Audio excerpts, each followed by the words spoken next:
ರಾಷ್ಟ್ರಪತಿ ದ್ರೌಪದಿ ಮುರ್ಮು 2 ದಿನಗಳ ಕಾಲ ಮೈಸೂರು ಪ್ರವಾಸವನ್ನ ಕೈಗೊಂಡಿದ್ದಾರೆ.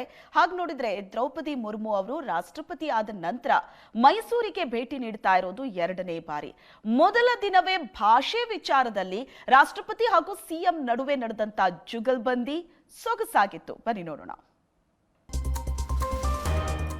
2 ದಿನಗಳ ಮೈಸೂರು ಪ್ರವಾಸದಲ್ಲಿರುವ ರಾಷ್ಟ್ರಪತಿ ದ್ರೌಪದಿ ಮುರ್ಮು ನಿನ್ನೆ ಹಲವು ಕಾರ್ಯಕ್ರಮಗಳಲ್ಲಿ ಭಾಗಿಯಾಗಿದ್ರು. ಮಧ್ಯಾಹ್ನ 3:30ಕ್ಕೆ ಮಂಡಕಳ್ಳಿ ವಿಮಾನ ನಿಲ್ದಾಣಕ್ಕೆ ಬಂದ ರಾಷ್ಟ್ರಪತಿಗಳನ್ನ ಸಿಎಂ ಸಿದ್ದರಾಮಯ್ಯ ಹಾಗೂ ರಾಜ್ಯಪಾಲ ಥಾವರ್ ಚಂದ್ ಗೆಹ್ಲೋಟ್ ಸ್ವಾಗತಿಸಿದ್ರು.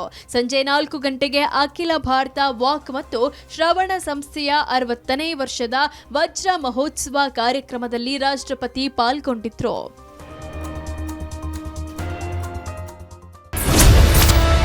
ಯು ನೋ ಕನ್ನಡ ಎಂದು ರಾಷ್ಟ್ರಪತಿಗೆ ಸಿಎಂ ಪ್ರಶ್ನೆ.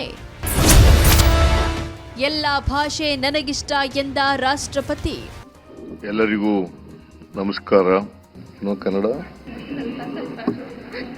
ಕಾರ್ಯಕ್ರಮದಲ್ಲಿ ಮೊದಲು ಭಾಷಣ ಮಾಡಿದ ಸಿಎಂ ರಾಷ್ಟ್ರಪತಿಗಳನ್ನ ಉದ್ದೇಶಿಸಿ ಯೂನು ಕನ್ನಡ ಅಂತ ಪ್ರಶ್ನಿಸಿದ್ರು. ಸಿಎಂ ಪ್ರಶ್ನೆಗೆ ರಾಷ್ಟ್ರಪತಿ ಹಾಗೂ ವೇದಿಕೆಯ ಆಹ್ವಾನಿತರೆಲ್ಲರೂ ನಗೆ ಕಡಲಲ್ಲಿ ತೇಲಿದ್ರು. ನಂತರ ಐ ಸ್ಪೀಕ್ ಕನ್ನಡ ಅಂತ ಭಾಷಣ ಮುಂದುವರಿಸಿದ್ರು ಸಿಎಂ.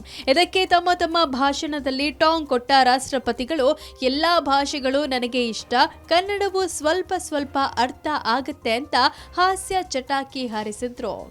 कर्नाटक भाषा भले ही मेरे मातृभाषा नहीं है, लेकिन भारत में जितने भी भाषा है आदर करती हूँ, सम्मान करती हूँ, लेकिन मैं जरूर सीखूंगी कन्नड़ भाषा थोड़ा. ರಾತ್ರಿ ಚಾಮುಂಡಿ ಬೆಟ್ಟಕ್ಕೆ ತೆರಳಿ ವಿಶೇಷ ದರ್ಶನ ಪಡೆದ ದ್ರೌಪದಿ ಮುರ್ಮು ರಾಡಿಸನ್ ಬ್ಲೂ ಹೋಟೆಲ್ನಲ್ಲಿ ವಾಸ್ತವ್ಯ ಹೂಡಿದ್ರು. ಇಂದು ಬೆಳಗ್ಗೆ ಮೈಸೂರು ಅರಮನೆ ವೀಕ್ಷಣೆ ಮಾಡಲಿದ್ದಾರೆ. ರಾಜ ಮನೆತನದಿಂದ ವಿಶೇಷ ಆಹ್ವಾನ ಬಂದ ಹಿನ್ನೆಲೆ ತೆರಳಿರುವ ರಾಷ್ಟ್ರಪತಿಗಳು ಬೆಳಗಿನ ಉಪಹಾರ ಸೇವಿಸಲಿದ್ದಾರೆ. ಬೆಳಗ್ಗೆ 10:30ಕ್ಕೆ ವಿಶೇಷ ವಿಮಾನದ ಮೂಲಕ ಚೆನ್ನೈನತ್ತ ಪಯಣ ಬೆಳೆಸಲಿದ್ದಾರೆ.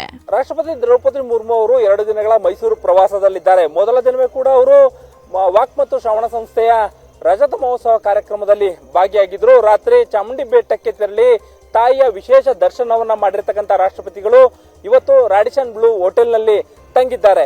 2ನೇ ದಿನದ ಕಾರ್ಯಕ್ರಮದಲ್ಲಿ ಮೈಸೂರು ಅರಮನೆಗೆ ಭೇಟಿಯನ್ನ ಕೊಟ್ಟು ಅಲ್ಲಿ ರಾಜಾತಿಥ್ಯವನ್ನ ಸ್ವೀಕಾರವನ್ನ ಮಾಡಲಿದ್ದಾರೆ. ರಾಜ ಮನೆತನದ ಕಡೆಯಿಂದ ಅವರಿಗೆ ಬೆಳಗಿನ ಉಪಹಾರದ ವ್ಯವಸ್ಥೆಯನ್ನು ಕೂಡ ಮಾಡಲಾಗಿದೆ.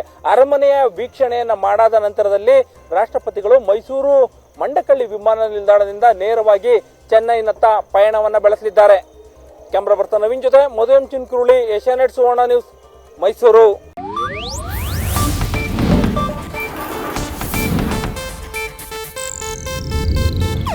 ಇದು ಏಷ್ಯಾನೆಟ್ ನ್ಯೂಸ್ ನೆಟ್ವರ್ಕ್ ಪ್ರಸ್ತುತಿ.